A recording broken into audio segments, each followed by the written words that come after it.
said I would go blind if I masturbated.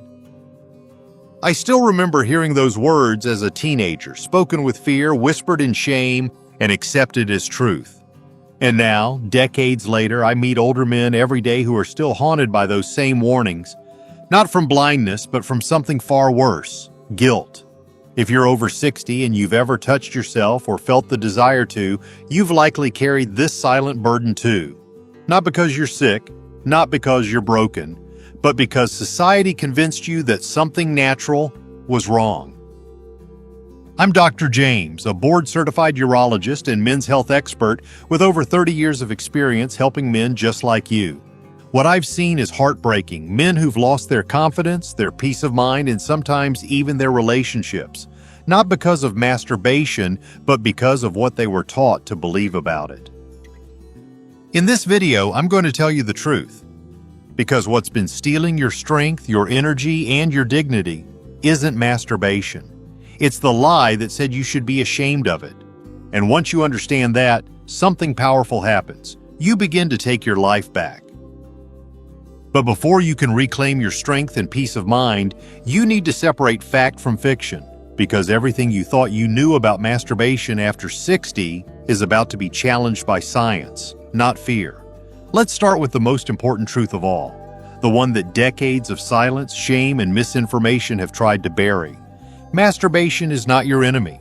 The real enemy is the myth that made you fear it. 1. Masturbation is not the enemy. The myths are. I've sat across from hundreds of older men, their eyes lowered, their voices barely above a whisper, asking me questions they've carried for decades. Is it still okay if I do it, Doc? Am I harming myself? And I can tell you now, after 30 years of listening, treating, and watching lives unravel, not because of what they did, but because of what they believed, that masturbation is not the problem. It never was. The real danger lies in the myths, the rumors, the so-called wisdom passed down in silence and shame. These myths are like shadows. They grow bigger in the dark. They say masturbation will steal your strength, your testosterone, your dignity, that it will make you weak, old, impotent, that if you do it past a certain age, you're perverted, broken, or sick. But here's the truth. There is no science, none, that supports these claims. And yet these lies have cost men their marriages, their confidence, their peace of mind. I once had a patient in his late 60s who hadn't touched himself in over 20 years, not out of lack of desire, but out of guilt. He believed he was protecting his health. What he didn't realize was that he was sacrificing his joy, his connection to his own body, and slowly his sense of worth. That's the price of believing a myth. Not physical weakness, but emotional starvation. Not low testosterone, but low self-respect. These lies don't just shame a man, they shrink him. The real cost is invisible.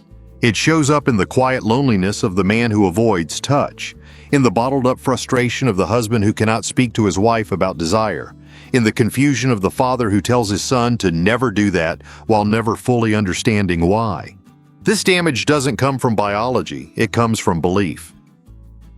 And if you've ever felt tired, irritable, ashamed, or empty after an act as natural as touching yourself, then maybe it's not your body that's hurting you. Maybe it's the belief system that's been hurting you all along. But how did these myths take hold so deeply? Who planted these seeds of guilt in the first place? And why have they lasted so long? That brings us to the real heart of the issue. The real problem is what you've been taught to believe. 2. The real problem is what you've been taught to believe. I remember one man in particular, John, 72 years old, widowed for over a decade. He came to see me not for a physical ailment, but because, in his words, "I don't know what's wrong with me, Doc. I feel like I'm rotting from the inside." He wasn't sick. He wasn't on medication. But what he carried inside him was years, decades of silent guilt and fear. He had been taught that touching himself was wrong, that it would make him less of a man, that every act of release was a loss of life force. What he didn't realize, and what so many older men don't either, is that the real danger isn't in the act. It's in the belief that the act is shameful. It's what you were taught by fearful fathers, judgmental teachers, outdated books, and whispered conversations you were never meant to understand.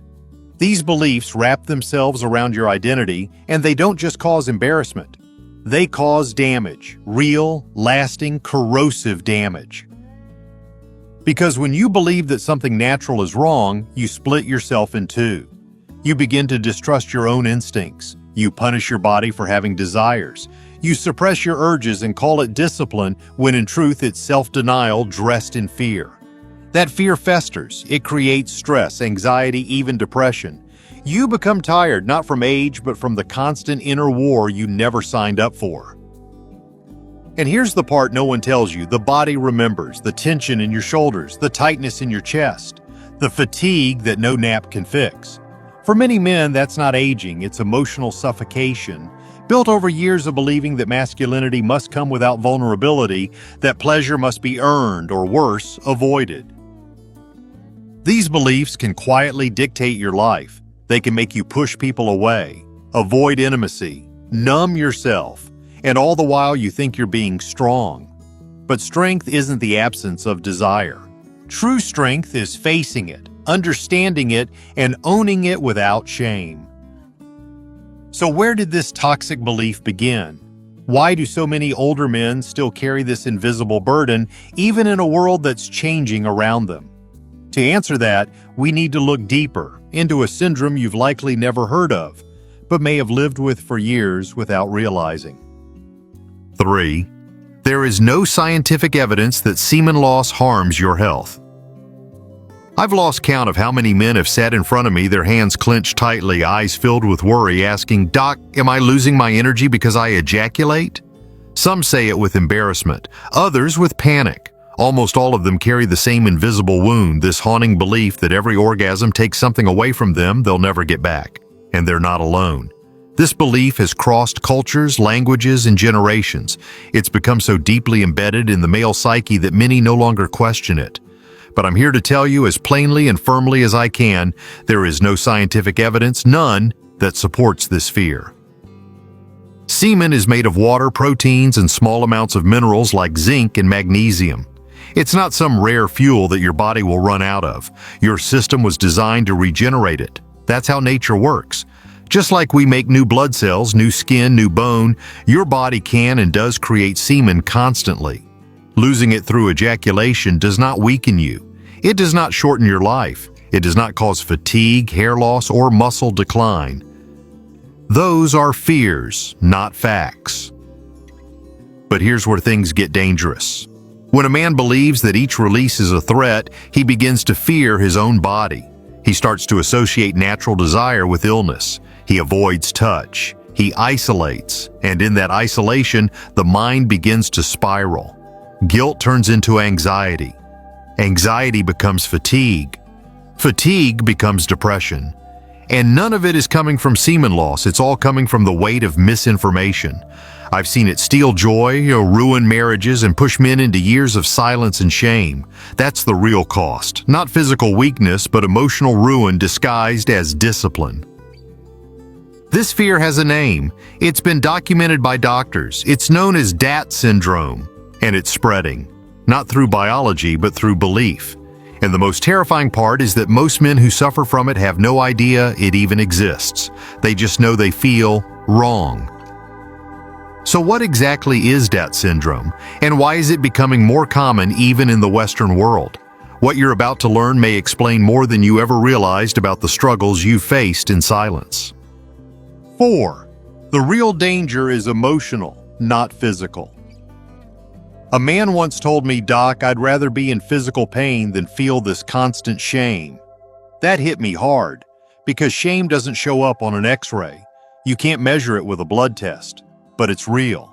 It eats away at your joy, your confidence, your ability to connect. And when it comes to masturbation, the most dangerous wounds are never physical, they're emotional. You've likely heard all your life that masturbation is bad for you, that it makes you weak, lonely, or immoral. But what if the real harm doesn't come from the act itself, but from the crushing fear and guilt you've been taught to feel afterward? When you begin to believe you're broken for something completely natural, you start to pull away from yourself, from your partner, from your life. And that disconnection has a cost. It shows up as anxiety that keeps you awake at night, as tension that locks your muscles tight, as emotional numbness that makes it harder to feel love, joy, or desire. I've seen it lead to strained marriages, unnecessary medication, and years of quiet suffering. Not because these men were unhealthy, but because they were ashamed of being human. What's worse, this shame is often celebrated. It's called control or purity or discipline. But there's a difference between self-awareness and self-hate. One makes you stronger, the other slowly destroys your spirit. And for many men over 60, the damage is already deep. They don't talk about it, they don't seek help. They just accept that something inside them is fading without ever questioning why. You deserve to know that your desires don't make you weak, that your body isn't betraying you, that you're not dirty or diseased or doomed. You're human. And when you understand that, you can begin to heal, not just your mind, but your entire life. But what if I told you there's still more? That the fatigue, the irritability, the lack of motivation so many men feel after 60 might not be about aging at all? It might be something else entirely, something hiding in plain sight and affecting more of your daily health than you ever imagined. 5. What you should really focus on after 60. I once had a patient in his mid-60s who came into my office convinced he was dying. He told me he felt drained all the time, disconnected, like something vital had been lost. When I asked what he thought the cause was, he looked down and whispered, "I think it's because I still masturbate." That moment broke my heart, because here was a man who exercised, ate well, took care of his family, and yet he was blaming his exhaustion on something his body was naturally wired to do. Not because he had evidence, but because somewhere along the way someone taught him to be ashamed of himself. And this is where we need to shift the conversation. Because the problem isn't masturbation. The real issue is that many older men are focusing on the wrong enemy while the real health threats go unnoticed. If you're feeling tired, unmotivated, or even depressed, it's not your semen leaving your body that's the issue. It's what's missing from your daily life. Are you sleeping well? Not just getting enough hours, but the deep, restful kind that lets your body and mind truly recover. Are you eating foods that nourish you or just ones that fill you up? Are you moving, walking, stretching, staying active enough to keep your blood flowing and your joints strong? Are you drinking enough water? Connecting with people who make you feel seen? These are the things that sustain energy, protect your heart, strengthen your immune system, and support your mental health. And yet, these are the very habits that tend to fade first after 60, not because of age itself, but because so many men are carrying stress, guilt, and emotional fatigue that silently rob them of the desire to take care of themselves. That's the real danger. When shame makes you give up on your own well-being, when you believe you're too old to feel good again, but you're not. In fact, this can be the chapter where everything changes, if you're willing to let go of the guilt and return to what your body actually needs. So now the question becomes, if masturbation isn't the problem and these myths have only hurt you, what should you do next to reclaim your strength, your energy, and your peace of mind? What you'll hear next might be the most important shift you've needed for years. 6. What to do next. If you've made it this far, I want you to take a deep breath because you've just done something most men never do. You've faced a subject that's long been buried under silence, shame, and misinformation. That alone is powerful. But knowledge without action changes nothing. So let's talk about what really matters now, where you go from here. First, it's time to release the guilt. Not in theory, but for real. You are not broken. You are not weak. You're not less of a man for having desires, for touching yourself, or for seeking comfort in solitude. What's been hurting you is not the act itself, but the decades of false messaging wrapped around it. Let that go. Not because I said so, but because your future depends on it. Guilt is heavy, and it's been slowing you down long enough. Second, take an honest look at how you've been living. Are you truly caring for your health or just surviving? Reclaiming your strength starts with small, simple commitments. Get better sleep. Drink more water. Move your body every single day, even if it's just a short walk. Cut back on things that drain you, excess sugar, late nights, hours of mindless TV, and maybe most importantly, reconnect with people. Reach out to old friends, join a group, open up. Isolation is the quiet killer of older men, and connection is one of the most powerful forms of medicine. Third, stop listening to fear. The internet is filled with voices that shout louder than the truth.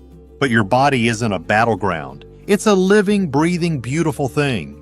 Start treating it with the compassion and understanding it deserves. And if you're still struggling with doubts, talk to a doctor you trust. Not a message board, not a comment section, a real medical professional who sees you not as a stereotype, but as a whole human being with a story that matters. Because this next chapter of your life doesn't have to be about decline. It can be about renewal. Not in some vague, inspirational way, but in real daily choices. The question is no longer whether masturbation is hurting you. It's whether you're ready to stop hurting yourself with the lies that have been holding you back. Let go of the guilt. Reclaim your life. I want to leave you with something simple, something honest, something I hope stays with you long after this video ends. You've been carrying a weight that was never yours to bear. You didn't choose the shame. You didn't write the rules. They were handed to you, passed down in silence, reinforced by fear, wrapped in so-called wisdom. And somewhere along the way, you started to believe that your body was the enemy, that your needs were a weakness, that your desire was something to be controlled, hidden, or punished. But now you know better. Now you know the truth. You've learned that masturbation is not the cause of your fatigue, your low mood, or your lack of motivation. That semen loss is not the loss of life, energy, or masculinity. That the real danger lies not in your biology, but in your beliefs. You've seen how shame can twist something natural into something painful, how silence can become suffering, and how misinformation can lead to years, sometimes decades, of quiet damage. But here's the good news. You are not too old to change. You are not too far gone. You have not missed your chance to feel whole again. Because healing doesn't happen in the past. It starts the moment you decide to stop fighting yourself. The moment you choose to treat your body not with suspicion, but with care. The moment you begin listening to facts, not fear. And the moment you allow yourself to believe that you still deserve peace, energy, connection, and joy. You don't need to be perfect, you just need to be honest. With yourself, with your story, with your future. You've lived long enough to know that life is fragile and time is precious. So let the next chapter of your life be one where you finally let go of the guilt. One where you no longer hide from who you are. One where you stop apologizing for being human. And if this video gave you even a moment of clarity, strength, or relief, then share it with someone who might need the same. Because this isn't just about you, it's about every man who's been suffering in silence, waiting for someone to finally say, you're okay, you're not alone, and it's time to come home to yourself. These lessons are meant to inspire you to live fully and authentically. Now, I'd love to hear from you. Take a moment to reflect and share one thing you've learned and plan to apply in your own life. Let's support each other on this journey toward embracing these truths. If you enjoyed this video, please leave a comment with 1. If not, feel free to comment with 0. Your feedback means a lot to us. Don't forget to like, share, and subscribe to our YouTube channel for more content like this. Thank you for watching, and here's to living life on your own terms.